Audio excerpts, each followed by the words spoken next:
Now, usually, it takes the passage of time for an individual to reach this status, but this year we've made an exception for a truly exceptional talent. And ladies and gentlemen, this year's Hall of Fame inductee has absolutely no idea this is coming.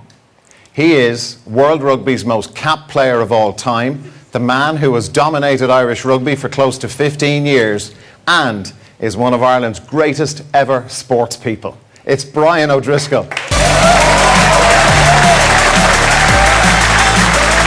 on up here.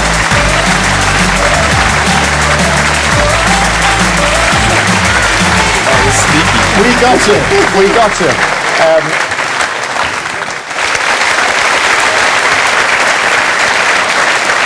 Turn around.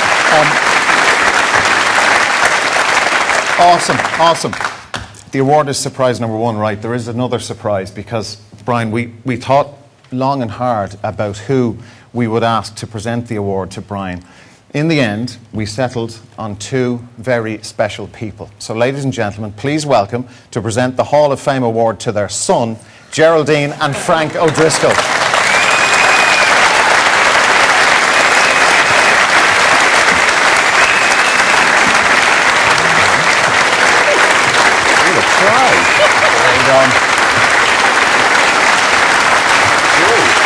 How are you? Fantastic.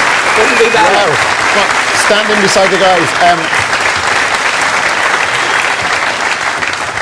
We have worked extremely well and extremely hard to keep this a secret and to keep it away from Brian. And it's a lovely moment that the two of you are here to present that award to him. Fantastic. Absolutely fantastic. It's been wonderful, yeah. Geraldine, do you know what, actually? Is all the wonderful, iconic images we saw there, is it possible for you to pick out one? Like, what's your favourite Brian moment? Was it on that tape? Oh, lots of moments, as you can imagine. Most proud moment? I suppose one that really stands out is when he came home to tell us that Eddie O'Sullivan has chosen him to be Irish captain at the ripe old age of 23. And I think that kind of that was really special, and then leading out the Irish team the first time. Frank, what's yours? Off the field, when he told us he was going to marry Amy, and on the field, it'll have to be the Grand Slam. After the game, we were in the hotel, and we were there en famille, Julie, Susan, Mal, Tomas, Katie and Aoife, and we were taken up a back stairs up to where Brian and Amy were, and we went into the room, and he handed us the Grand Slam Cup, and that was something else. Oh, God almighty, absolutely. Brian, can you trump that? What's yours? Oh, well, look, first of all, forget that for a minute, because, you know, all the way through what was an amazing year for you, the Aviva Stadium, the RDS, Paris, you managed to keep your emotions really in check. I nearly started crying there when I saw them coming out. I know. Honestly, my heart's still jumping out of my chest here. I'm unbelievably touched to be receiving this and totally shocked. I guess it was a great year from an Irish perspective to be able to win the Six Nations and now, you know, the way the boys have gone on and won the November series. Little did I know that I've been holding the team back all this time.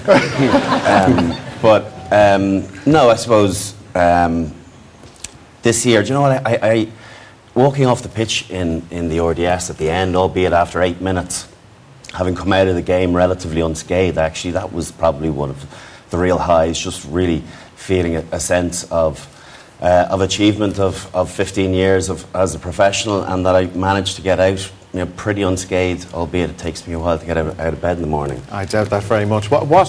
What are the match days like now? I know you've worked on a few of them, you're doing a bit of TV stuff, but you know these guys inside out, you know where you used to sit in the dressing room, who's in my spot. Are they unusual kind of experiences for you? Yeah, they are. It's funny because Rod used to call me, the first year that he was out, and he'd go, so, what's the mood in the camp like? And I'd be like, are you joking me? Ask me a question like that. And he says, no. And then, when I found myself out of it, when you're gone, you are gone, and you are wondering what's going on and what they're chatting about in the team bus on the way to the game. And I would have spoken to to different people throughout the years. You know, Rob Kearney more recently. So, just wondering what's going on in their heads, and I'm kind of missing it a little bit. But at the same time, I know I can't be there anymore. Just the body couldn't do it anymore. That amazing piece of action we saw just a few minutes ago. Can you pick out one try? Is it one match, one season? Like, what's the one that you get most satisfaction out of? I don't really think that there's one thing. I suppose not the fancy tries, but the one in the try they scored in the Grand Slam game in Wales was an important one. We needed to get back in the game, and albeit it was from half a yard, I look back on that, and that was an important try. So it's not, the ones that maybe people you might run in from 20 or 25, but the 1 yarders are the ones that really count. Do you know what, Brian? 3 years ago, you were here with us on this very night, and you presented that award to Jack Kyle. Mm-hmm. And I just want to talk to you about Jack, because Jack passed away recently, and we lost one of the great Irish sports people, a legend. Yeah, we absolutely did. He was first and foremost an absolute gentleman, and I was lucky enough to meet him a number of times and share some time with him. And obviously, people will remember the getting to meet him and after the Grand Slam game, the lap of honour. And he was just such a humble, kind man. And